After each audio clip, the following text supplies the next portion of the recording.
Olá, muito boa noite. Expo Super ACATS Online. Além da grade de palestras programadas para este último dia do nosso evento, para esta noite, nós teremos um momento maravilhoso e muito importante. O encontro dos presidentes das 3 redes de supermercados de Santa Catarina, que estão entre as 20 maiores do país, falando sobre as perspectivas dos supermercados no pós-pandemia. É uma conversa que será mediada por Paulo César Lopes, presidente da ACATS. Então, fiquem conectados, aproveitem ao máximo, até o último instante, todos os conteúdos, naveguem em nossa feira online, visite os expositores, prestigiando a todos eles, fazendo bons negócios e aproveitando as ofertas especiais durante a Expo Super Online. Expo Super, que é uma realização da Associação Catarinense de Supermercados e conta com importantes marcas patrocinadoras e apoiadoras, a quem agradecemos pelo prestígio e pela parceria. Bons negócios é o nosso desejo. Por quê? Bons negócios não podem parar.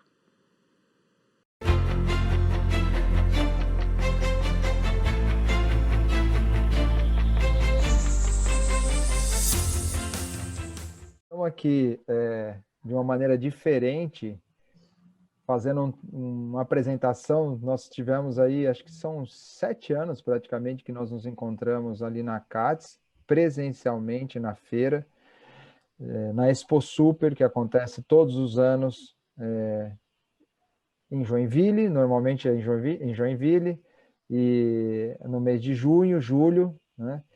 Onde a gente tem ali o momento de reunir a cadeia toda que abastece os supermercados, não só alimentos, mas também a parte de não alimentos, e uma oportunidade de se conectar, se contatar com outras pessoas e também falar sobre novidades, porque tem uma série de palestras, de apresentações que são compartilhados conhecimento. É diferente, nós estamos aqui de um jeito diferente conversando hoje, mas a intenção é que a gente possa, da mesma maneira, trazer esse contexto que o senhor está vendo, e o senhor está vivenciando num momento de pandemia dentro do agronegócio, e o que isso está impactando na sociedade e nessa dinâmica do setor, da produção e da comercialização de alimentos. Como que está sendo a sua vivência e visão nesse sentido, professor? Olha, Jean e amigos todos da CATS, é muito importante essa iniciativa desenvolvida pelos supermercados brasileiros, porque ele está totalmente na direção de uma tendência que agora vai ser avassaladora no planeta inteiro. E me refiro a isso não apenas porque seja só meu ponto de observação, mas eu tenho os alunos internacionais com quem me relaciono, e agora mesmo, há uma semana atrás, terminava uma classe com alunos europeus, um pouco antes uma classe com alunos da Suécia e da Alemanha, um vínculo muito interessante nesse sentido também com o escritório de comércio Brasil e Alemanha, onde o Thomas Thiem é um alemão brasileiro, né? Mas desenvolvendo um trabalho muito interessante na área animal, de bem-estar animal. E agora acabei de receber a percepção da reunião da ministra Tereza Cristina, do Brasil, com a ministra Maria do Céu, de Portugal, nesses momentos aqui. E as repercussões são muito positivas, sempre voltadas a um desenvolvimento do alimento como um algoritmo de todos os algoritmos. Uhum. Essa expressão é uma expressão interessante que eu praticamente aprendi agora também com o professor Ray Goldberg, que é lá de Harvard, o criador do conceito de agronegócio, na década de 50, quando ele viu que precisávamos reunir os elos todos, porque não haveria mais condição de falarmos do alimento, da fibra, da energia, tudo aquilo que é originado no campo. Seria impossível tratar disso sem a participação da ciência, sem a participação da agroindústria, sem a participação do comércio, do varejo e sem o impacto nas percepções dos consumidores finais. E como ele também enxerga cada alimento como uma parte significativa da sua própria saúde. Então, nessa conversa com o professor Ray Goldberg, que tem 30 dias, ele me falava, olha, hoje o agronegócio tem que ser substituído por um nome que é um health system, um sistema de saúde. E esse sistema de saúde caminha para um food citizenship, o que seria uma tradução, talvez, de em paralelo à agribusiness, agronegócio, uma agricidadania, que é uma visão efetiva disso que é produzido nos campos, que passa pelo processamento, pelo transporte, pela armazenagem, chega nas gôndolas dos supermercados e ali é exposto algo maior do que simplesmente comida, do que simplesmente quantidade, quilos ou gramas que sejam, mas é ali onde tudo tem que ser decodificado como saúde, uma cidadania. Então, é neste ambiente que nós iremos ter, doravante, algo que já havia, que já vinha, o próprio programa Rama já é uma prova efetiva desse andar, a rastreabilidade, tudo aquilo que a rastreabilidade permite, não só para assegurar padrões dentro da legalização, padrões de qualidade ao consumidor final, mas também o que ele permite, o que é uma riqueza muito grande, de feedback, de retorno, de informações para uma evolução constante e permanente dos produtores. E nessa conversa com o Ray Goldberg, ele me falava, olha, o mundo acelerado pelo problema da Covid-19, que é um problema nascido, até prova em contrário, nascido num péssimo mercado de alimentos, onde um hábito ali se desenvolveu de comer animais silvestres sem cuidados higiênicos de sanidade, um hábito, né? Não importa julgar esse hábito, esse ambiente ali termina por desenvolver um vírus como esse coronavírus. E uma coisa interessante que o professor Ray Goldberg salienta, essa demanda por saúde, né? Segurança alimentar é uma coisa, safety, né? Saúde dos alimentos é outra. Ele também diz, olha, nós também vamos ter que educar consumidores, porque você pode oferecer alimentos na quantidade, na qualidade, porém os consumidores têm que aprender também a decodificar os alimentos como um fundamento de saúde. Mas uma coisa muito interessante desse algoritmo, de todos os algoritmos, é que ele dizia, daqui para frente, nós vamos ter que ter um zelo muito grande. Nós teremos que zelar, mesmo lugares sem renda, lugares muito pobres, nós não poderemos permitir que as pessoas ali comam mal. E não falou assim, não tenham comida. Ele falou, comam mal, porque ao ter qualquer lugar onde algum ser humano está ali numa reunião comendo um alimento que não é safe, que não é saudável, ali você pode ter, e está evidente, que pode ter desenvolvimento de doenças que afetam a humanidade. Não é a primeira, né? E não será a última. Então, o assunto do alimento, além dele significar, doravante, uma consciência muito maior de que é sinônimo de paz, tem que haver fornecimento de alimento, vai ficar uma condição muito difícil daqui para frente de você tolerar uma desigualdade que leve, por exemplo, últimos dados da ONU, que 20% da população da Terra, a partir agora da pandemia, estão passando por problemas de insegurança alimentar. E quando fala de insegurança alimentar, você ainda se refere a ter, né, uns quilos de comida. Mas o professor Ray Goldberg vai além, não é só a insegurança da quantidade, é a insegurança da efetiva qualidade sanitária, do zelo e do que significa saúde.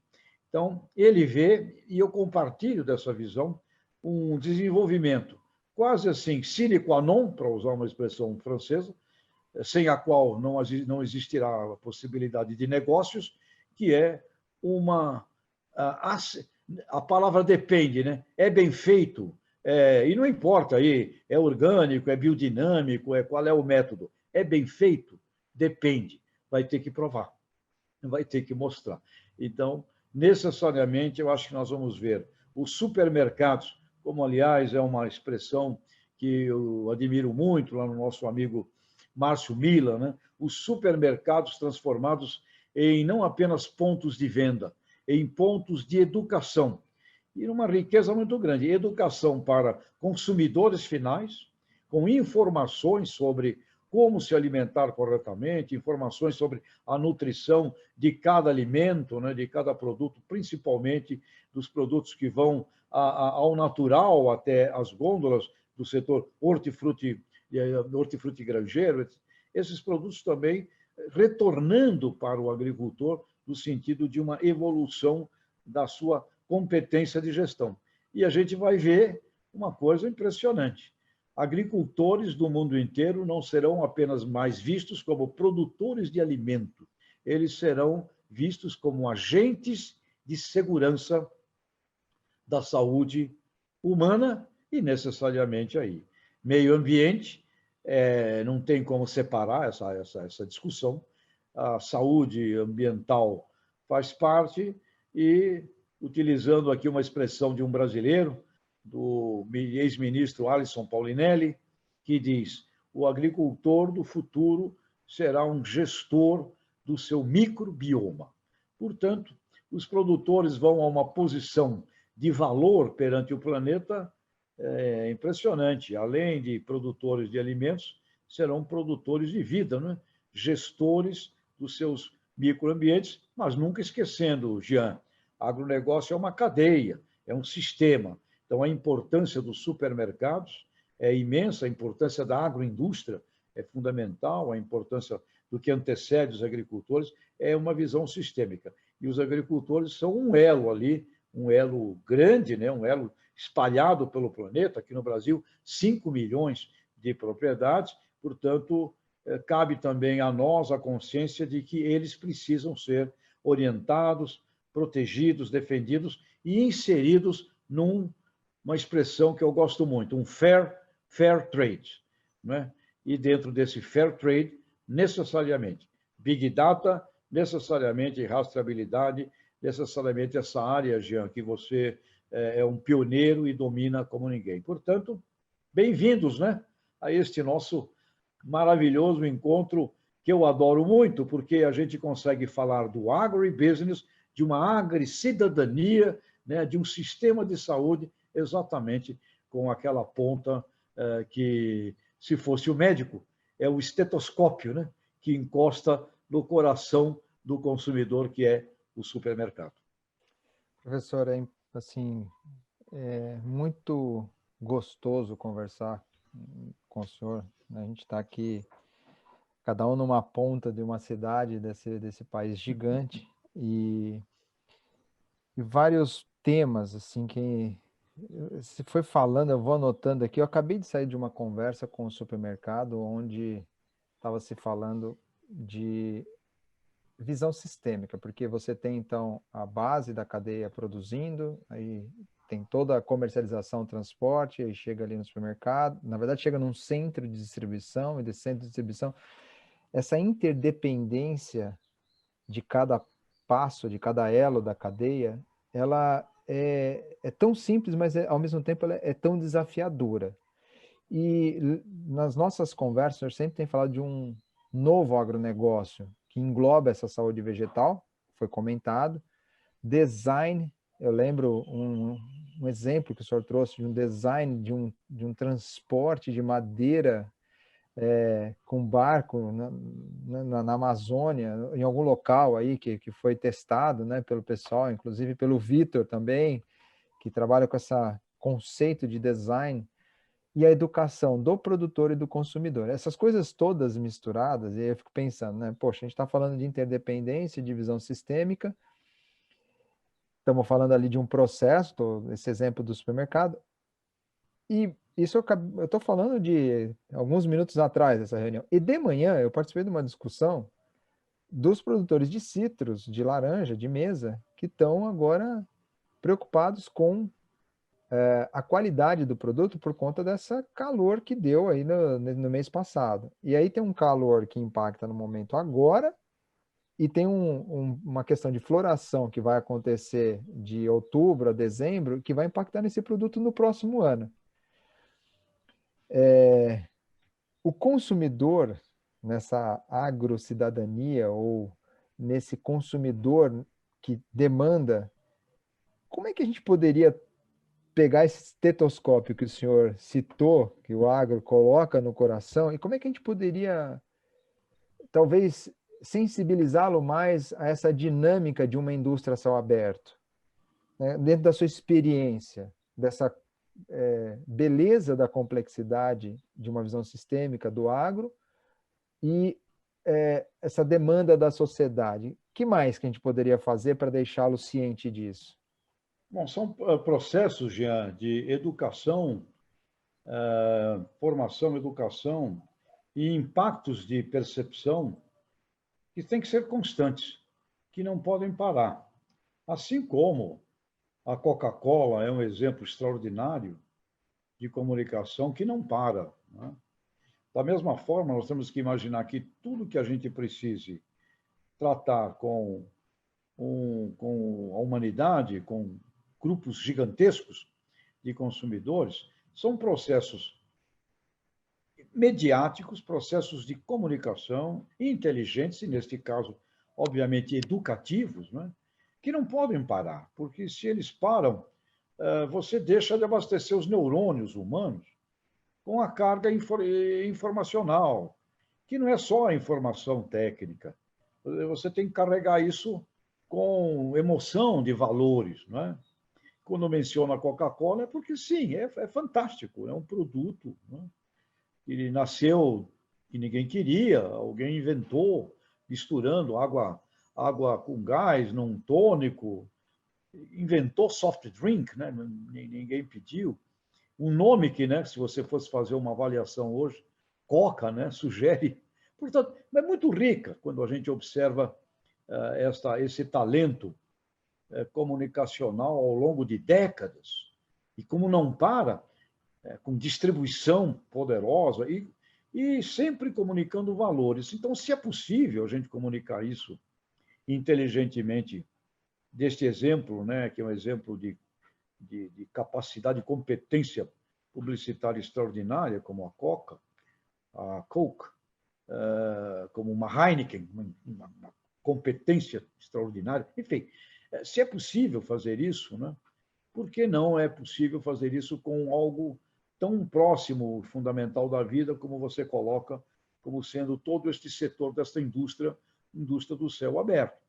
E aí, pensando sobre isso, e a gente vive o tempo inteiro com isso na cabeça, e eu não tenho hoje dúvida de que nós temos dois símbolos maravilhosos para fazer isso, com gigantesca aderência à alma humana dos consumidores. Família agrícola. Família agrícola é um símbolo de uma aderência gigantesca ao cidadão consumidor. Mesmo aquele que nunca esteve numa fazendinha, nunca esteve no campo, nunca viu, mas ele guarda dentro dele alguma coisa telúrica, alguma coisa assim, muito bonita, de uma família agrícola. Família agrícola é um patrimônio que precisa ser o tempo inteiro mostrado e revelado, junto com qualquer mensagem que seja educativa, que seja na criação da cidadania, porque tem ali valores que servem para um ser humano, esteja ele em qualquer atividade que ele possa estar de uma vida numa economia. Você pode ser um comerciante numa cidade de São Paulo e tem valores e fundamentos na família agrícola perfeitamente exportáveis e adaptáveis ao que significa a sua atividade também no comércio, numa rua aqui na cidade de São Paulo.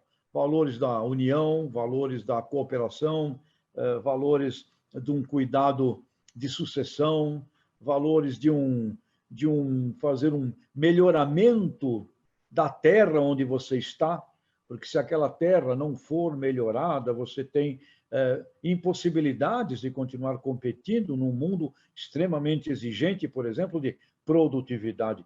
Você é pressionado hoje, como uma família agrícola, a usar instrumentos de agricultura de precisão, instrumentos digitais. Você precisa olhar e conversar com métricas que são expostas num computador.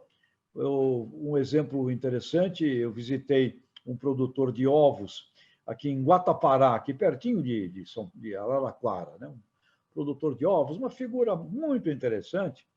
Ele tem lá 10 galpões, todos automatizados e tudo, né? E tudo com inteligência digital, com informações daqueles galpões, de detalhes do que acontece ali a cada instante daquelas galinhas poedeiras. E eu perguntei, essa tecnologia, a gente chega, os galpões são fechados, estão todos com clima interno lá dentro adequado à produção das poedeiras, e nós nos reunimos na sala dele, onde tem um pequeno cockpit, um lugar com uma série ali de dados, né, que vem.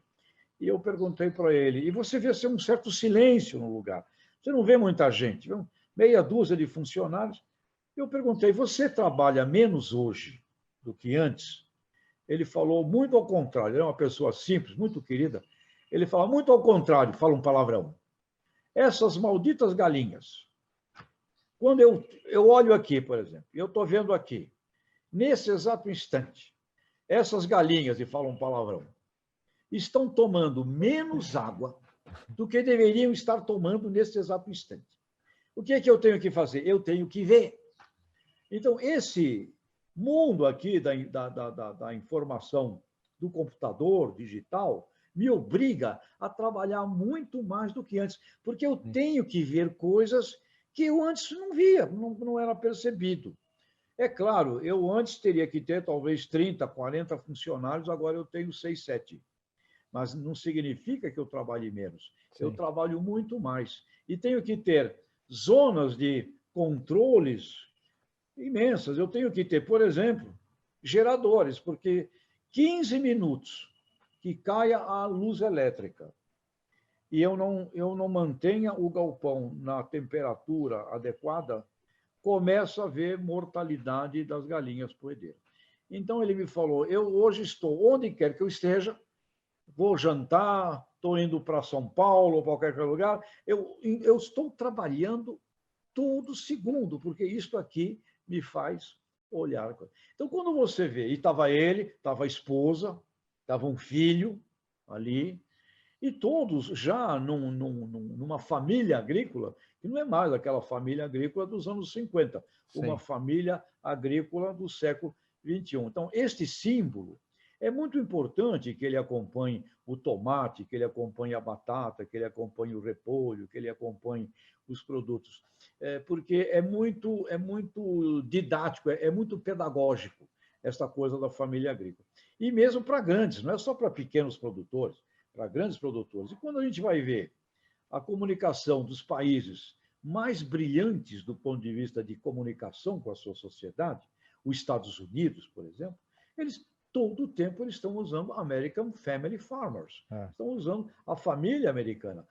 Canadá, fui lá ver outro dia, a família canadense, o jovem, a moça, o jovem, no Canadá, we care, né? Nós amamos, nós cuidamos. Na Austrália, famílias. Na Nova Zelândia, famílias. Na Holanda, a holandesinha, né? Representando aquela família que ainda deixa a torta de maçã esfriando na janela.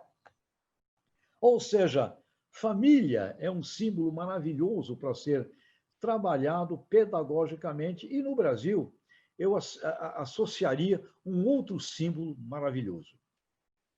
O Brasil é o único país do mundo que tem nome de árvore. É verdade. Portanto, árvore e produção de alimentos, hoje, até pela presença e existência do Código Florestal Brasileiro, onde quer que você esteja produzindo alimentos, você tem que ter árvore. Então, a árvore é sempre um cenário. Você não vê mais um fundo infinito. Você vê sempre, numa lavoura de soja, quando você passa uma câmara, por exemplo, você vai enxergar em determinado momento uma barreira de árvores. As árvores estão presentes onde quer que você produza. E nos sistemas de agricultura de baixo carbono, né, os sistemas ILPF, 17 já milhões de hectares sobre esses modelos. Então, o processo de vamos falar com a sociedade urbana tem que humanizar. Sim. E a maior e melhor humanização é você apresentar famílias agrícolas às famílias urbanas. Apresente. Olha, seja bem-vindo. Esse aqui é o seu Ernesto, a dona Joana, os seus 2 filhos. Eles têm aqui uma atividade de tomates, uma atividade aqui de alface, uma atividade de qualquer coisa. Eles trabalham assim e nós queria apresentar o seu Ernesto, a dona Joana, a sua família, você, consumidor aqui, né, seu Antônio, dona Maria, seu filho, porque esta atividade é uma atividade, eu usei a expressão do estetoscópio no coração, né? Sim. Esta atividade é uma atividade de ser humano para ser humano. Passa por tecnologia, passa por transporte. CEAGESP é um show aquilo lá, né? Visitar o CEAGESP, nossa, é uma lição de vida ali, o que acontece. Passa por intermediações. Porém, quando ele chega ali, na minha casa aqui, que eu recebi uma cesta de presente aqui com legumes, aqui, atrás daqueles legumes existem as mãos das pessoas que iniciaram com as sementes lá no campo, que colheram, né? Então, essa atividade é uma atividade de ser humano para ser humano. E como o professor Ray Goldner falou, como o alimento é universal, ele precisa envolver todas as demais ciências, as demais academias. E lá em Harvard, ele reúne o pessoal da Universidade de Medicina, outras áreas que não são as áreas clássicas, porque ele diz, o alimento está em tudo, ele é o algoritmo de todos os algoritmos, portanto, através do alimento, nós podemos conversar sobre qualquer coisa. E com todos. Portanto, é uma dimensão, né? É uma dimensão de uma beleza muito grande, de uma humanidade muito grande.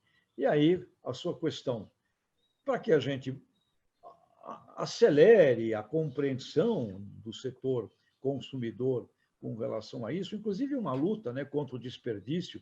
Eu guardo entre mim uma banana que não comeu, que ficou aqui, estragou, jogar no lixo me dói, né?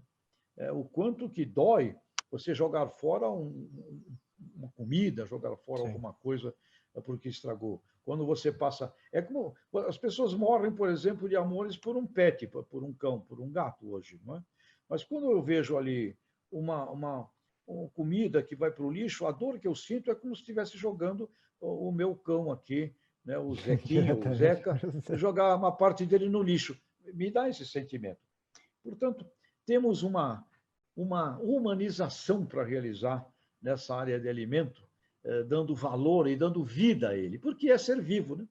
Ele é um ser vivo, ele está vivo aqui na minha casa, né? Exatamente. Ali na minha fruteira tem coisas vivas. Exato. Né? A laranja dos nossos amigos, ela está viva ali, está bonita. E uma laranja que vai apodrecendo porque não tomamos conta dela, é dolorido. É dolorido.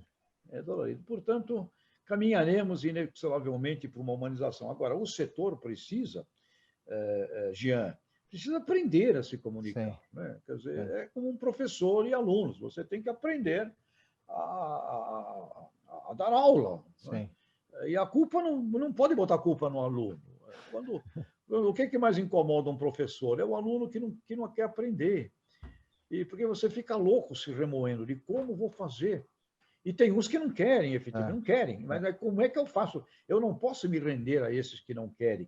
Eu fico, como é que eu faço para fazer esse camarada aqui aprender? Porque eu sei que a vida dele lá na frente vai ser impactada por isso. Então, o setor precisa aprender também a se comunicar. E aí, já também não dá para fazer sozinho, né? Essa atividade você tem que fazer junto, né? Em associação, em cooperativa, tem que ser um trabalho reunido, né? onde vejo nos supermercados essa iniciativa. Eu tenho sempre mostrado para os meus alunos internacionais que aqui no Brasil temos essa iniciativa envolvendo os nossos supermercados, e quando a gente mostra os slides, mostra as peças, né, que são desenvolvidas, que muitos supermercados já estão colocando para conscientizar consumidores, porque é um ponto focal, né? Uma gôndola é um ponto focal, Sim. e o supermercado, de fato, é um ponto de educação. E acho que Sim. esse item é algo muito legal aí no nosso diálogo com a sociedade consumidora.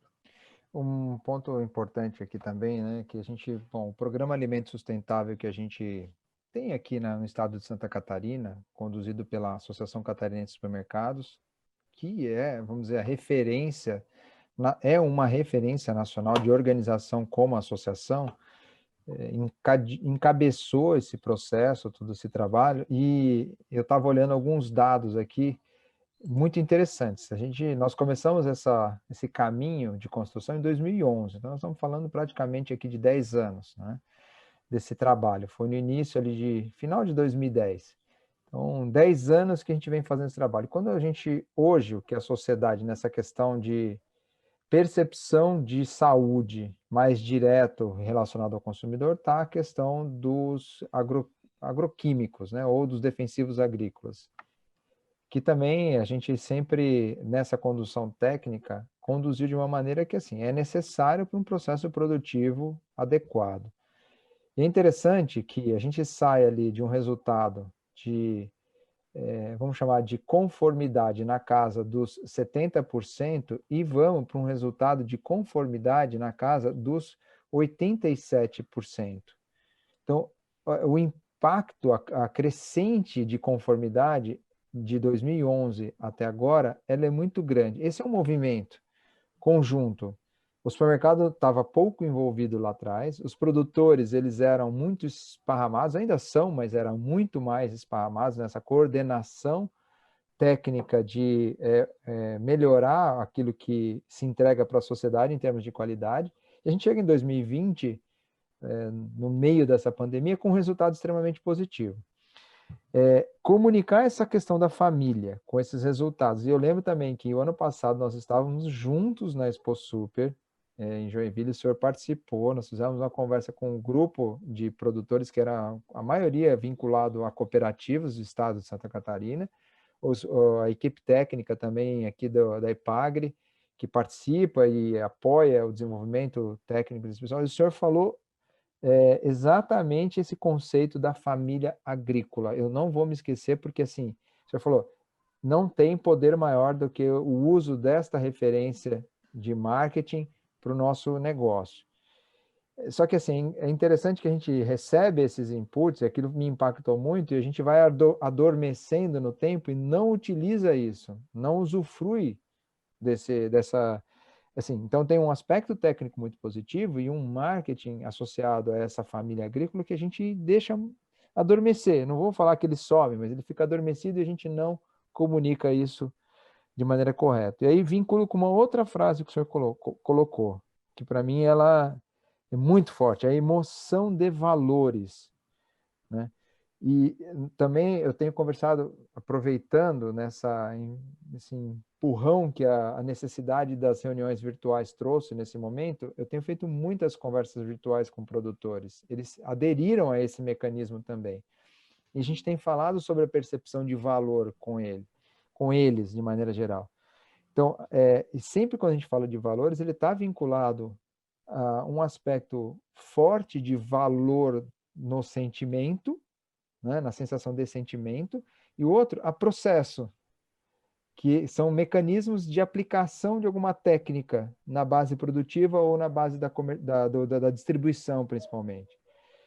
Essas coisas elas vão se vinculando e a gente precisa falar disso para a sociedade, né? Outro ponto também, para fechar esse raciocínio, que a gente tem batido muito aqui no programa Alimento Sustentável, com a Abras nacionalmente encabeçando isso, o senhor tem uma proximidade muito grande com o Márcio Miller, que é um assim como o Poletini no estado de Santa Catarina, ele faz uma frente de trabalho forte aqui nesse recorte da região, e nacionalmente o Márcio pedala pelo Brasil inteiro, né? Literalmente ele pedala o Brasil inteiro de bicicleta aí.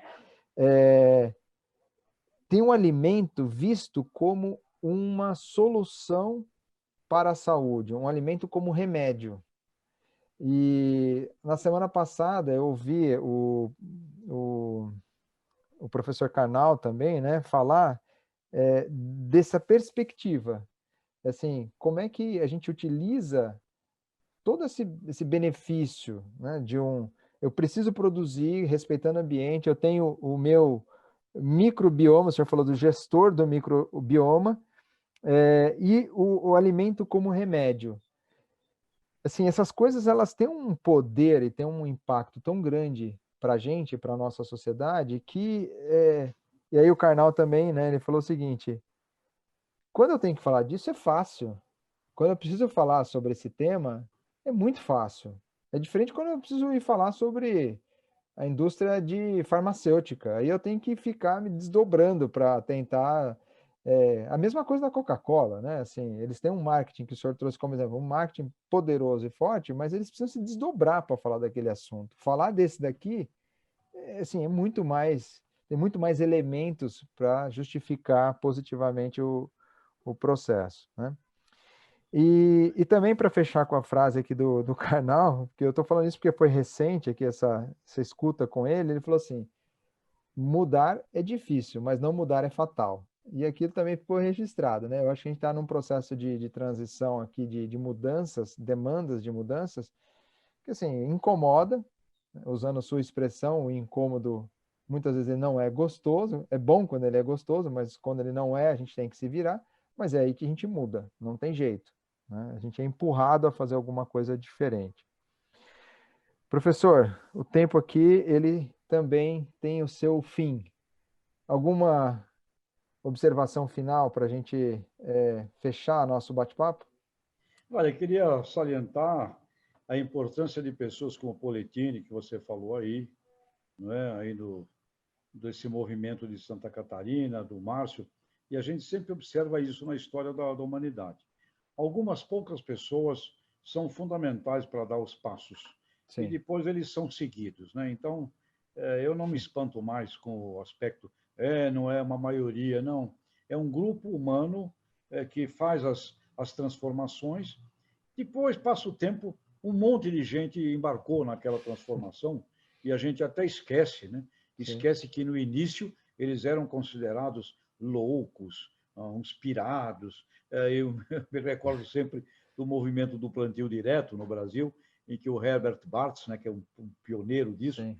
lá naquela região dos Campos Gerais do Paraná, ali, né, Castro, Carambeí, ali, ele disse: eu era chamado de alemão louco. Então, esses transformadores, esses mutantes, né, é assim mesmo. É Sim. um grupo que começa menor e depois isso vai numa força que, quando ela toma uma proporção grande, aí até uma certa, eu acho, uma certa injustiça. A gente acaba esquecendo daqueles pioneiros, né, que Exato. foram fundamentais. Então, nós estamos num momento em que Covid-19, como tudo que acontece no planeta, poderoso e incômodo, mas nós nos movimentamos em Sim. função desses incômodos. Com certeza, esse trabalho todo desenvolvido aí, que a gente tem tido a felicidade de participar, graças a seu convite, a convite desses nossos amigos, é uma honra poder ver isso de perto, conviver com isso. A gente vai ver como o professor Rei Gober, hoje com 93 aninhos de idade, Nossa.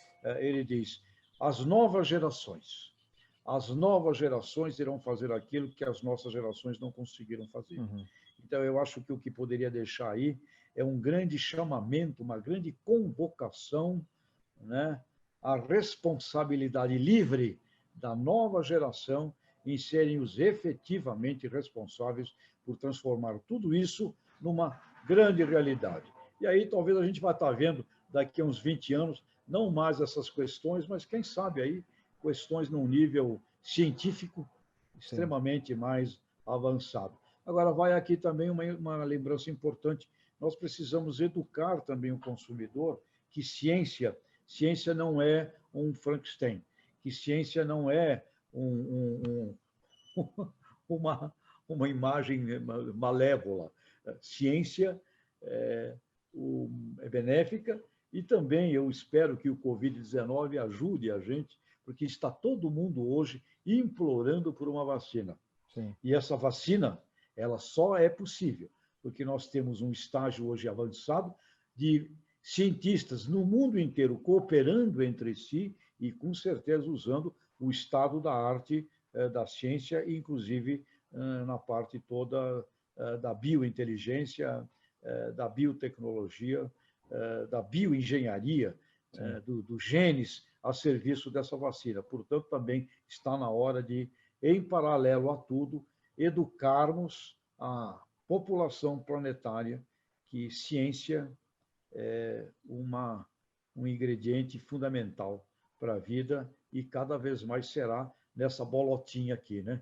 Pequenininha, que vai para 10 bilhões de pessoas, então vamos precisar de muita ciência e muita cooperação e que a gente possa diminuir, Jean, essa onda toda, e ela vai diminuir, de polarizações, Sim. de raivas, de ódios, de você contra mim, eu contra você.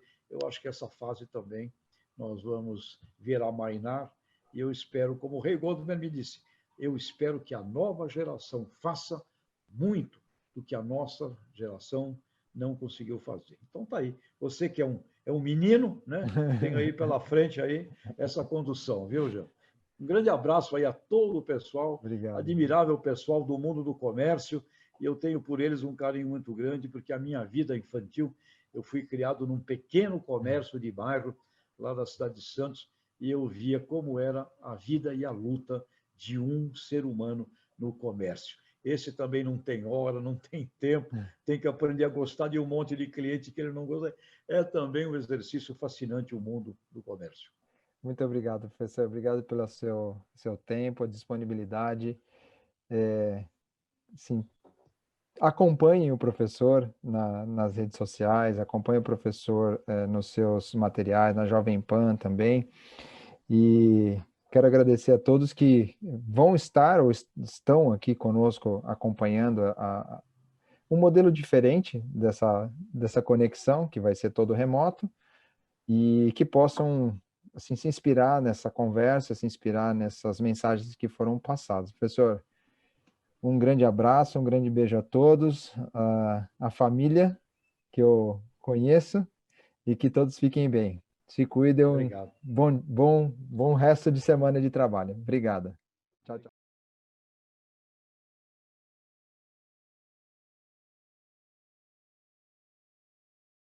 Estamos aqui de uma maneira diferente, fazendo uma apresentação. Nós tivemos aí, acho que são 7 anos praticamente que nós nos encontramos ali na CATS, presencialmente na feira, na Expo Super, que acontece todos os anos em Joinville, normalmente é em Joinville, e no mês de junho, julho, né, onde a gente tem ali um momento de reunir a cadeia toda que abastece os supermercados, não só alimentos, mas também a parte de não alimentos, e uma oportunidade de se conectar, se contatar com outras pessoas e também falar sobre novidades, porque tem uma série de palestras, de apresentações que são compartilhados conhecimento. É diferente, nós estamos aqui de um jeito diferente conversando hoje, mas a intenção é que a gente possa, da mesma maneira, trazer esse contexto que o senhor está vendo, que o senhor está vivenciando num momento de pandemia dentro do agronegócio e o que isso está impactando na sociedade e nessa dinâmica do setor, da produção e da comercialização de alimentos. Como que está sendo a sua vivência e visão nesse sentido, professor? Olha, Jean e amigos todos da CATS, é muito importante essa iniciativa desenvolvida pelos supermercados brasileiros, porque ele está totalmente na direção de uma tendência que agora vai ser avassaladora no planeta inteiro. E me refiro a isso não apenas porque seja só meu ponto de observação, mas eu tenho os alunos internacionais com quem me relaciono, e agora mesmo, há uma semana atrás, terminava uma classe com alunos europeus, um pouco antes uma classe com alunos da Suécia e da Alemanha, um vínculo muito interessante nesse sentido também com o escritório de comércio Brasil e Alemanha, onde o Thomas Tin é um alemão brasileiro, né? Mas desenvolvendo um trabalho muito interessante na área animal, de bem-estar animal. E agora acabei de receber a percepção da reunião da ministra Tereza Cristina, do Brasil, com a ministra Maria do Céu, de Portugal, nesses momentos aqui. E as repercussões são muito positivas, sempre voltadas a um desenvolvimento do alimento como um algoritmo de todos os algoritmos. Uhum. Essa expressão é uma expressão interessante que eu praticamente aprendi agora também com o professor Ray Goldberg, que é lá de Harvard, o criador do conceito de agronegócio, na década de 50, quando ele viu que precisávamos reunir os elos todos, porque não haveria mais condição de falarmos do alimento, da fibra, da energia, tudo aquilo que é originado no campo.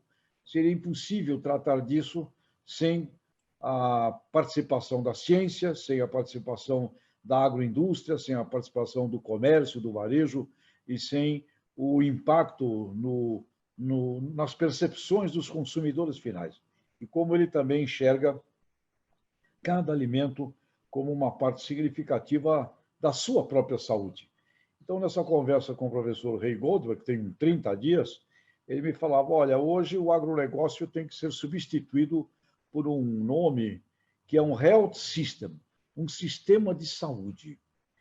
E esse sistema de saúde caminha para um food citizenship, o que seria uma tradução, talvez, de uma em paralelo à agribusiness, agronegócio, uma agricidadania, que é uma visão efetiva disso que é produzido nos campos, que passa pelo processamento, pelo transporte, pela armazenagem, chega nas gôndolas dos supermercados e ali é exposto algo maior do que simplesmente comida, do que simplesmente quantidade, quilos ou gramas que sejam, mas é ali onde tudo tem que ser decodificado como saúde, uma cidadania. Então, é neste ambiente que nós iremos ter, doravante, algo que já havia, que já vinha, o próprio programa Rama já é uma prova efetiva desse andar, a rastreabilidade, tudo aquilo que a rastreabilidade permite, não só para assegurar padrões dentro da legalização, padrões de qualidade ao consumidor final, mas também o que ele permite, o que é uma riqueza muito grande, de feedback, de retorno, de informações para uma evolução constante e permanente dos produtores. E nessa conversa com o Ray Goldberg, ele me falava, olha, o mundo acelerado pelo problema da Covid-19, que é um problema nascido, até prova em contrário, nascido num péssimo mercado de alimentos, onde um hábito ali se desenvolveu de comer animais silvestres sem cuidados higiênicos de sanidade, um hábito, né? Não importa julgar esse hábito. Esse ambiente ali termina por desenvolver um vírus como esse coronavírus. E uma coisa interessante que o professor Ray Goldberg salienta, essa demanda por saúde, né? Segurança alimentar é uma coisa, safety, né? Saúde dos alimentos é outra. Ele também diz, olha, nós também vamos ter que educar consumidores, porque você pode oferecer alimentos na quantidade, na qualidade, porém os consumidores têm que aprender também a decodificar os alimentos como um fundamento de saúde. Mas uma coisa muito interessante desse algoritmo de todos os algoritmos é que ele dizia, daqui para frente, nós vamos ter que ter um zelo muito grande. Nós teremos que zelar, mesmo lugares sem renda, lugares muito pobres, nós não poderemos permitir que as pessoas ali comam mal. E não falou assim, não tenham comida. Ele falou, comam mal, porque ao ter qualquer lugar onde algum ser humano está ali numa reunião comendo um alimento que não é safe, que não é saudável, ali você pode ter, e está evidente, que pode ter desenvolvimento de doenças que afetam a humanidade. Não é a primeira, né? E não será a última. Então, o assunto do alimento, além dele significar, doravante, uma consciência muito maior de que é sinônimo de paz, tem que haver fornecimento de alimento, vai ficar uma condição muito difícil daqui para frente de você tolerar uma desigualdade que leve, por exemplo, últimos dados da ONU, que 20% da população da Terra, a partir agora da pandemia, estão passando por problemas de insegurança alimentar. E quando fala de insegurança alimentar, você ainda se refere a ter, né, uns quilos de comida. Mas o professor Ray Goldberg vai além. Não é só a insegurança da quantidade, é a insegurança da efetiva qualidade sanitária, do zelo e do que significa saúde. Então, ele vê, e eu compartilho dessa visão, um desenvolvimento quase assim sine qua non, para usar uma expressão francesa, sem a qual não existirá a possibilidade de negócios, que é uma... A palavra depende, né? É bem feito, e não importa aí, é orgânico, é biodinâmico, qual é o método. É bem feito, depende. Vai ter que provar, vai ter que mostrar. Então, necessariamente, eu acho que nós vamos ver os supermercados, como, aliás, é uma expressão que eu admiro muito lá no nosso amigo Márcio Mila, né? Os supermercados transformados em não apenas pontos de venda, em pontos de educação. E uma riqueza muito grande. Educação para consumidores finais, com informações sobre como se alimentar corretamente, informações sobre a nutrição de cada alimento, né, de cada produto, principalmente dos produtos que vão ao natural, até as gôndolas do setor hortifruti granjeiro. Esses produtos também retornando para o agricultor no sentido de uma evolução da sua competência de gestão. E a gente vai ver uma coisa impressionante. Agricultores do mundo inteiro não serão apenas mais vistos como produtores de alimento, eles serão vistos como agentes de segurança da saúde humana e necessariamente aí. Meio ambiente, não tem como separar essa discussão. A saúde ambiental faz parte e, utilizando aqui uma expressão de um brasileiro, do ex-ministro Alisson Paulinelli, que diz: o agricultor do futuro será um gestor do seu microbioma. Portanto, os produtores vão a uma posição de valor perante o planeta impressionante. Além de produtores de alimentos, serão produtores de vida, né? Gestores dos seus microambientes, mas nunca esquecendo, Jean, agronegócio é uma cadeia, é um sistema. Então, a importância dos supermercados é imensa, a importância da agroindústria é fundamental, a importância do que antecede os agricultores é uma visão sistêmica. E os agricultores são um elo ali, um elo grande, né? Um elo espalhado pelo planeta. Aqui no Brasil, 5 milhões de propriedades, portanto, cabe também a nós a consciência de que eles precisam ser orientados, protegidos, defendidos e inseridos numa expressão que eu gosto muito, um fair trade, né? E dentro desse fair trade, necessariamente, Big Data, necessariamente rastreabilidade, necessariamente essa área, Jean, que você é um pioneiro e domina como ninguém. Portanto, bem-vindos, né, a este nosso maravilhoso encontro, que eu adoro muito, porque a gente consegue falar do agribusiness, de uma agricidadania, né, de um sistema de saúde exatamente com aquela ponta que, se fosse o médico, é o estetoscópio, né, que encosta no coração do consumidor, que é o supermercado. Professor, assim, é muito gostoso conversar com o senhor.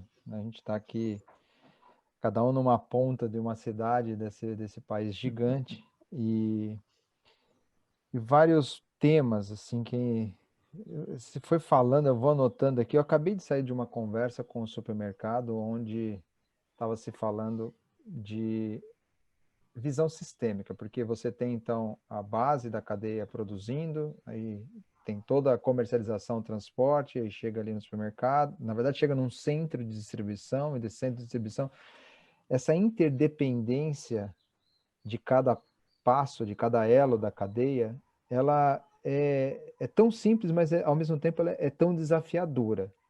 E nas nossas conversas, eu sempre tem falado de um novo agronegócio que engloba essa saúde vegetal, foi comentado, design, eu lembro um exemplo que o senhor trouxe de um design de um transporte de madeira com barco na Amazônia, em algum local aí que foi testado, né, pelo pessoal, inclusive pelo Vitor também, que trabalha com esse conceito de design, e a educação do produtor e do consumidor. Essas coisas todas misturadas, e aí eu fico pensando, né, poxa, a gente está falando de interdependência e divisão sistêmica, estamos falando ali de um processo, esse exemplo do supermercado, e isso eu estou falando de alguns minutos atrás dessa reunião. E de manhã eu participei de uma discussão dos produtores de citros, de laranja, de mesa, que estão agora preocupados com a qualidade do produto por conta dessa calor que deu aí no mês passado. E aí tem um calor que impacta no momento agora, e tem uma questão de floração que vai acontecer de outubro a dezembro, que vai impactar nesse produto no próximo ano. O consumidor, nessa agrocidadania, ou nesse consumidor que demanda, como é que a gente poderia pegar esse estetoscópio que o senhor citou, que o agro coloca no coração, e como é que a gente poderia, talvez, sensibilizá-lo mais a essa dinâmica de uma indústria a céu aberto, né? Dentro da sua experiência, dessa beleza da complexidade de uma visão sistêmica do agro e essa demanda da sociedade. O que mais que a gente poderia fazer para deixá-lo ciente disso? Bom, são processos, Jean, de educação, formação, educação e impactos de percepção que têm que ser constantes, que não podem parar. Assim como a Coca-Cola é um exemplo extraordinário de comunicação que não para, né? Da mesma forma, nós temos que imaginar que tudo que a gente precise tratar com a humanidade, com grupos gigantescos de consumidores, são processos mediáticos, processos de comunicação inteligentes, e neste caso, obviamente, educativos, né? Que não podem parar, porque se eles param, você deixa de abastecer os neurônios humanos com a carga informacional, que não é só a informação técnica. Você tem que carregar isso com emoção de valores, não é? Quando menciona a Coca-Cola é porque, sim, é fantástico, é um produto, né? Ele nasceu que ninguém queria, alguém inventou, misturando água com gás num tônico, inventou soft drink, né? Ninguém pediu. Um nome que, né, se você fosse fazer uma avaliação hoje, Coca, né, sugere.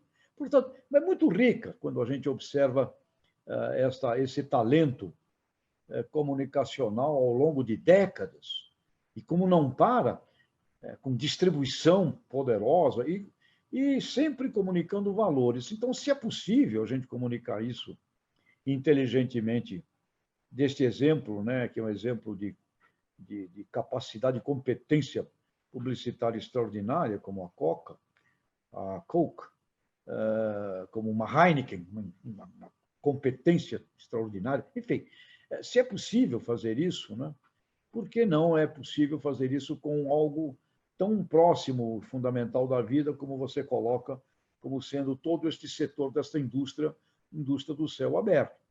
E aí, pensando sobre isso, e a gente vive o tempo inteiro com isso na cabeça, e eu não tenho hoje dúvida de que nós temos dois símbolos maravilhosos para fazer isso, com gigantesca aderência à alma humana dos consumidores.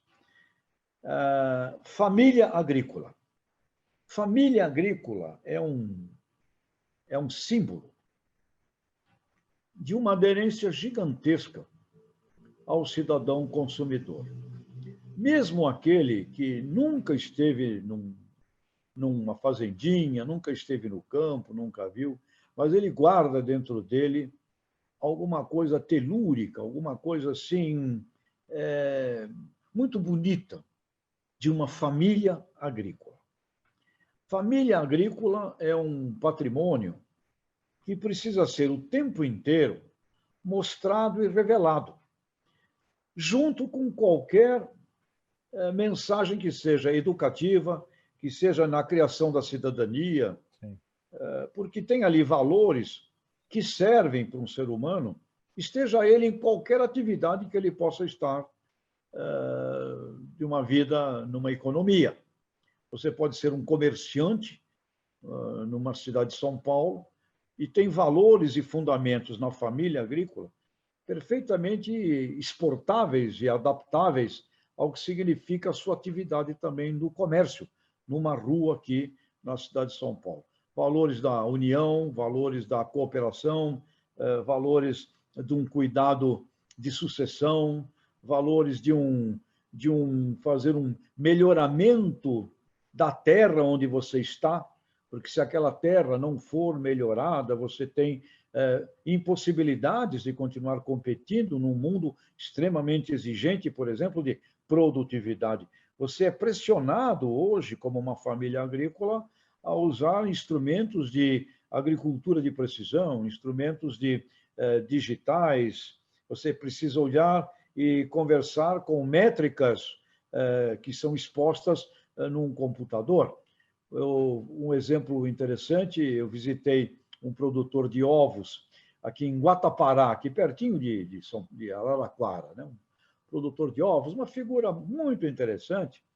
Ele tem lá 10 galpões, todos automatizados e tudo, né? E tudo com inteligência digital, com informações daqueles galpões, de detalhes do que acontece ali a cada instante daquelas galinhas poedeiras.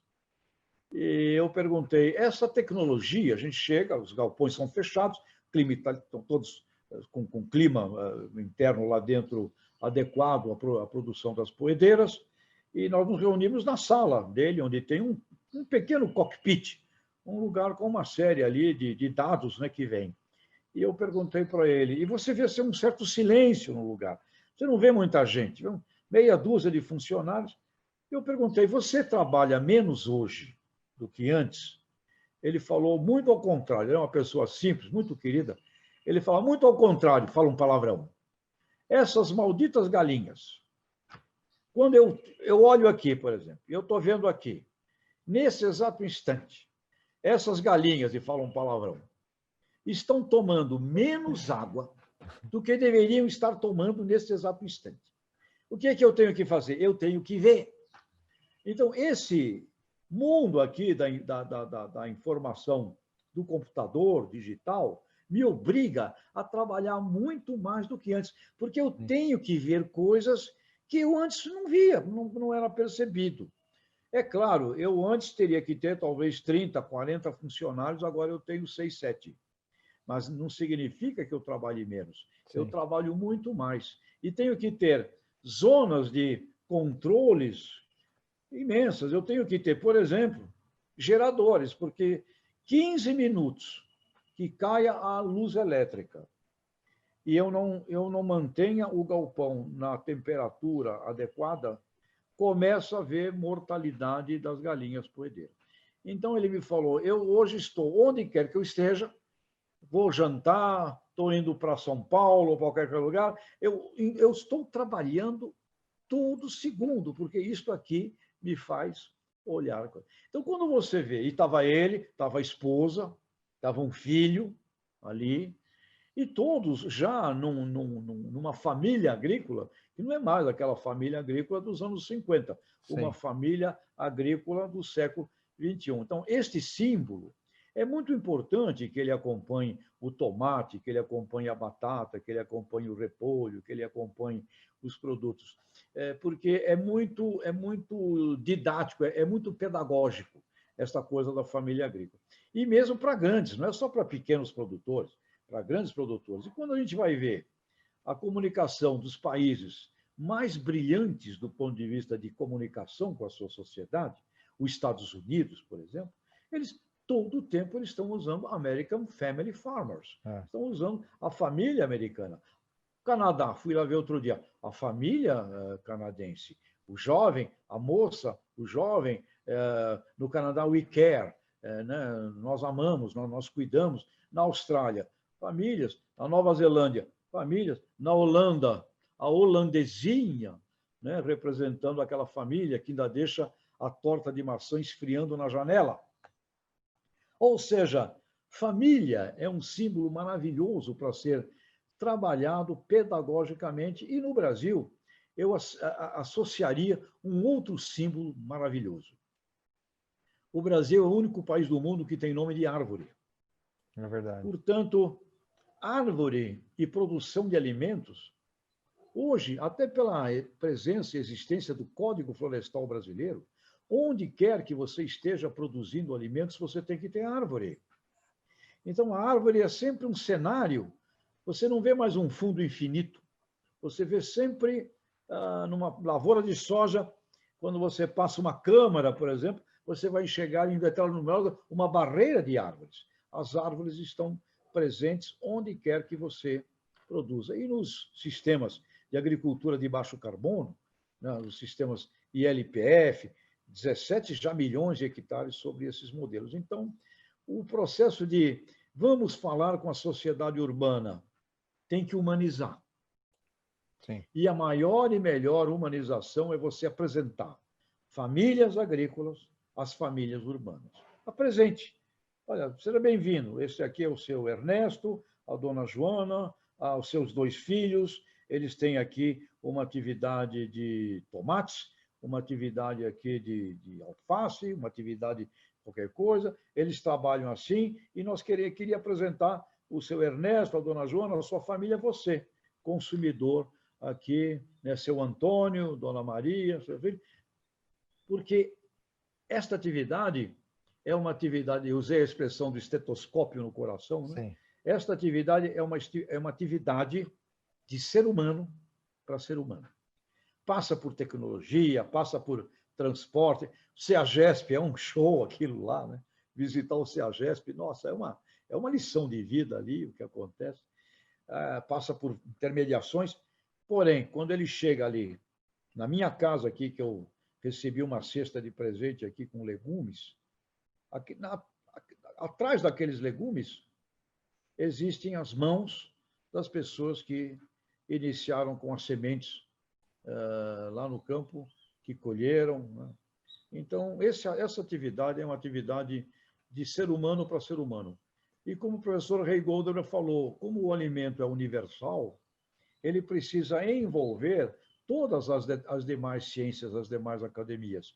E lá em Harvard, ele reúne o pessoal da Universidade de Medicina, outras áreas que não são as áreas clássicas, porque ele diz, o alimento está em tudo, ele é o algoritmo de todos os algoritmos, portanto, através do alimento, nós podemos conversar sobre qualquer coisa. E com todos. Portanto, é uma dimensão, né? É uma dimensão de uma beleza muito grande, de uma humanidade muito grande. E aí, a sua questão, para que a gente acelere a compreensão do setor consumidor com relação a isso, inclusive uma luta, né, contra o desperdício. Eu guardo entre mim uma banana que não comeu, que ficou aqui, estragou, jogar no lixo me dói, né? O quanto que dói você jogar fora uma comida, jogar fora alguma coisa porque estragou. Quando você passa... É como... As pessoas morrem, por exemplo, de amores por um pet, por um cão, por um gato hoje, não é? Mas quando eu vejo ali uma comida que vai para o lixo, a dor que eu sinto é como se estivesse jogando o meu cão aqui, né, o Zequinho, o Zeca, jogar uma parte dele no lixo. Me dá esse sentimento. Portanto, temos uma humanização para realizar nessa área de alimento, dando valor e dando vida a ele, porque é ser vivo, né? Ele é um ser vivo, ele está vivo aqui na minha casa, né? Exatamente. Ali na minha fruteira tem coisas vivas, Exato. né? A laranja dos nossos amigos, ela está viva ali, está bonita. E uma laranja que vai apodrecendo porque não tomamos conta dela, é dolorido. É dolorido. Né? É dolorido. Portanto, caminharemos inexoravelmente para uma humanização. Agora, o setor precisa, Jean, precisa aprender a se comunicar. Né? Quer dizer, é como um professor e alunos. Você tem que aprender a dar aula. Né? E a culpa não pode botar a culpa no aluno. O que mais incomoda um professor? É o aluno que não quer aprender. E porque você fica louco se remoendo de como vou fazer. E tem uns que não querem, efetivamente, não querem. Mas como é que eu faço? Eu não posso me render a esses que não querem. Eu fico, como é que eu faço para fazer esse camarada aqui aprender? Porque eu sei que a vida dele lá na frente vai ser impactada por isso. Então, o setor precisa aprender também a se comunicar. E aí, já também não dá para fazer sozinho, né? Essa atividade você tem que fazer junto, né? Em associação, em cooperativa, tem que ser um trabalho reunido, né? Onde vejo nos supermercados essa iniciativa, eu tenho sempre mostrado para os meus alunos internacionais que aqui no Brasil temos essa iniciativa envolvendo os nossos supermercados, e quando a gente mostra os slides, mostra as peças, né, que são desenvolvidas, que muitos supermercados já estão colocando para conscientizar consumidores, porque é um ponto focal, né? Uma gôndola é um ponto focal, e o supermercado, de fato, é um ponto de educação. E acho que esse item é algo muito legal aí no nosso diálogo com a sociedade consumidora. Um ponto importante aqui também, né, que a gente, o programa Alimento Sustentável que a gente tem aqui no estado de Santa Catarina, conduzido pela Associação Catarinense de Supermercados, que vamos dizer, é uma referência nacional de organização como associação, encabeçou esse processo, todo esse trabalho, e eu estava olhando alguns dados aqui muito interessantes. Nós começamos esse caminho de construção em 2011, então nós estamos falando praticamente aqui de 10 anos, né, desse trabalho. Foi no início ali de final de 2010. Então, 10 anos que a gente vem fazendo esse trabalho. Quando hoje, o que a sociedade, nessa questão de percepção de saúde mais direto relacionado ao consumidor, está a questão dos agroquímicos, né, ou dos defensivos agrícolas, que também a gente sempre, nessa condução técnica, conduziu de uma maneira que, assim, é necessário para um processo produtivo adequado. E é interessante que a gente sai ali de um resultado vamos chamar de conformidade na casa dos 70% e vamos para um resultado de conformidade na casa dos 87%. Então, o impacto, a crescente de conformidade de 2011 até agora, ela é muito grande. Esse é um movimento conjunto. O supermercado estava pouco envolvido lá atrás, os produtores eles eram muito esparramados, ainda são, mas eram muito mais esparramados nessa coordenação técnica de melhorar aquilo que se entrega para a sociedade em termos de qualidade. E a gente chega em 2020, no meio dessa pandemia, com um resultado extremamente positivo.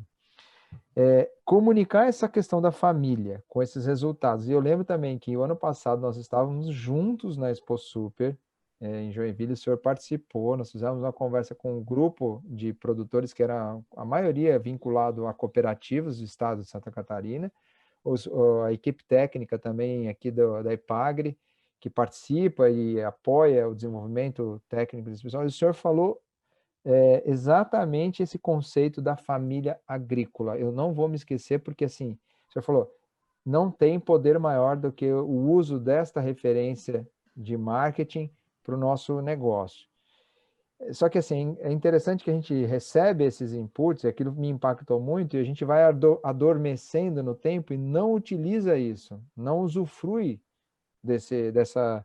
Assim, então, tem um aspecto técnico muito positivo e um marketing associado a essa família agrícola que a gente deixa adormecer. Não vou falar que ele some, mas ele fica adormecido e a gente não comunica isso de maneira correta. E aí, vinculo com uma outra frase que o senhor colocou, que para mim ela é muito forte, a emoção de valores, né? E também eu tenho conversado, aproveitando nesse empurrão que a necessidade das reuniões virtuais trouxe nesse momento, eu tenho feito muitas conversas virtuais com produtores. Eles aderiram a esse mecanismo também. E a gente tem falado sobre a percepção de valor com eles, de maneira geral. Então, e sempre quando a gente fala de valores, ele está vinculado a um aspecto forte de valor no sentimento, né, na sensação de sentimento, e o outro, a processo, que são mecanismos de aplicação de alguma técnica na base produtiva ou na base da distribuição, principalmente. Essas coisas elas vão se vinculando e a gente precisa falar disso para a sociedade, né? Outro ponto também, para fechar esse raciocínio, que a gente tem batido muito aqui no programa Alimento Sustentável, com a Abras nacionalmente encabeçando isso, o senhor tem uma proximidade muito grande com o Márcio Miller, que é assim como o Poletini no estado de Santa Catarina, ele faz uma frente de trabalho forte aqui nesse recorte da região, e nacionalmente o Márcio pedala pelo Brasil inteiro, né? Literalmente ele pedala o Brasil inteiro de bicicleta aí. Tem um alimento visto como uma solução para a saúde, um alimento como remédio. E na semana passada eu ouvi o professor Karnal também, né, falar dessa perspectiva. Assim, como é que a gente utiliza todo esse benefício, né, eu preciso produzir respeitando o ambiente, eu tenho o meu microbioma, o senhor falou do gestor do microbioma, e o alimento como remédio. Assim, essas coisas elas têm um poder e têm um impacto tão grande para a gente, para a nossa sociedade, que e aí o Karnal também, né, ele falou o seguinte: quando eu tenho que falar disso é fácil, quando eu preciso falar sobre esse tema é muito fácil. É diferente quando eu preciso ir falar sobre a indústria de farmacêutica. Aí eu tenho que ficar me desdobrando para tentar. A mesma coisa da Coca-Cola, né? Assim, eles têm um marketing que o senhor trouxe como exemplo, um marketing poderoso e forte, mas eles precisam se desdobrar para falar daquele assunto. Falar desse daqui, assim, tem muito mais elementos para justificar positivamente o processo, né? E também para fechar com a frase aqui do Karnal, que eu estou falando isso porque foi recente aqui essa escuta com ele falou assim: mudar é difícil, mas não mudar é fatal. E aquilo também ficou registrado, né? Eu acho que a gente está num processo de transição aqui de mudanças, demandas de mudanças, que assim, incomoda, usando sua expressão, o incômodo muitas vezes ele não é gostoso, é bom quando ele é gostoso, mas quando ele não é, a gente tem que se virar, mas é aí que a gente muda, não tem jeito, né? A gente é empurrado a fazer alguma coisa diferente. Professor, o tempo aqui, ele também tem o seu fim. Alguma observação final para a gente fechar nosso bate-papo? Olha, eu queria salientar a importância de pessoas como o Poletini, que você falou aí, não é? Aí desse movimento de Santa Catarina, do Márcio, e a gente sempre observa isso na história da humanidade. Algumas poucas pessoas são fundamentais para dar os passos, Sim. e depois eles são seguidos, né? Então, eu não me espanto mais com o aspecto, não é uma maioria, não. É um grupo humano que faz as transformações. Depois, passa o tempo, um monte de gente embarcou naquela transformação e a gente até esquece, né? Esquece que no início eles eram considerados loucos, uns pirados. Eu me recordo sempre do movimento do plantio direto no Brasil, em que o Herbert Bartz, né, que é um pioneiro disso, Sim. lá naquela região dos Campos Gerais do Paraná, ali, né? Castro, Carambeí, ali, ele disse, eu era chamado de alemão louco. Então, esses transformadores, esses mutantes, né? É assim mesmo. Sim. É um grupo que começa menor e depois isso vai numa força que, quando ela toma uma proporção grande, aí até é uma certa, eu acho, uma certa injustiça. A gente acaba esquecendo daqueles pioneiros, né, que Exato. foram fundamentais. Então, nós estamos num momento em que Covid-19, como tudo que acontece no planeta, poderoso e incômodo, mas nós nos movimentamos em Sim. função desses incômodos. Com certeza, esse trabalho todo desenvolvido aí, que a gente tem tido a felicidade de participar, graças a seu convite, a convite desses nossos amigos, é uma honra poder ver isso de perto, conviver com isso. A gente vai ver como o professor Rei Gober, hoje com 93 aninhos de idade, Nossa. ele diz, as novas gerações irão fazer aquilo que as nossas gerações não conseguiram fazer. Uhum.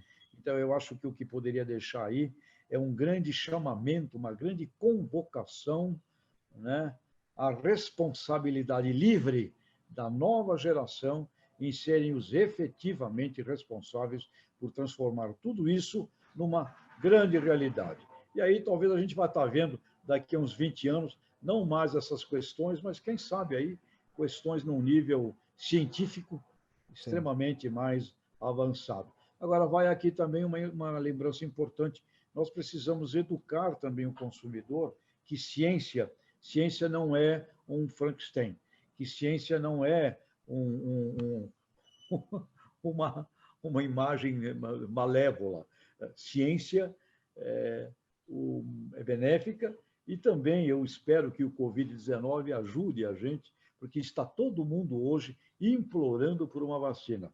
Sim. E essa vacina, ela só é possível porque nós temos um estágio hoje avançado de cientistas no mundo inteiro cooperando entre si e, com certeza, usando o estado da arte, da ciência, inclusive na parte toda da biointeligência, da biotecnologia, da bioengenharia, dos genes a serviço dessa vacina. Portanto, também está na hora de, em paralelo a tudo, educarmos a população planetária que ciência é um ingrediente fundamental para a vida e cada vez mais será nessa bolotinha aqui, né?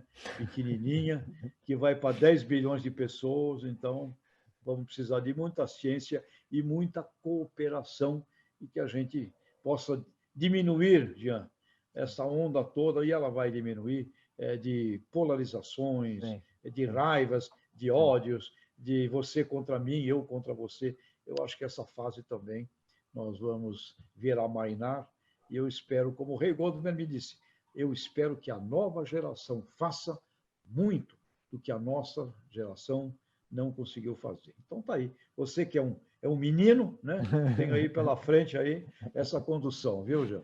Um grande abraço aí a todo o pessoal, Obrigado. admirável pessoal do mundo do comércio, e eu tenho por eles um carinho muito grande, porque a minha vida infantil, eu fui criado num pequeno comércio de bairro, lá da cidade de Santos, e eu via como era a vida e a luta de um ser humano no comércio. Esse também não tem hora, não tem tempo, tem que aprender a gostar de um monte de cliente que ele não gosta. É também um exercício fascinante o mundo do comércio. Muito obrigado, professor. Obrigado pelo seu tempo, a disponibilidade. Sim, acompanhem o professor nas redes sociais, acompanhem o professor nos seus materiais, na Jovem Pan também. E quero agradecer a todos que vão estar ou estão aqui conosco acompanhando um modelo diferente dessa conexão, que vai ser todo remoto, e que possam assim, se inspirar nessa conversa, se inspirar nessas mensagens que foram passadas. Professor, um grande abraço, um grande beijo a todos, a família que eu conheço, e que todos fiquem bem. Se cuidem. Obrigado. Bom resto de semana de trabalho. Obrigado.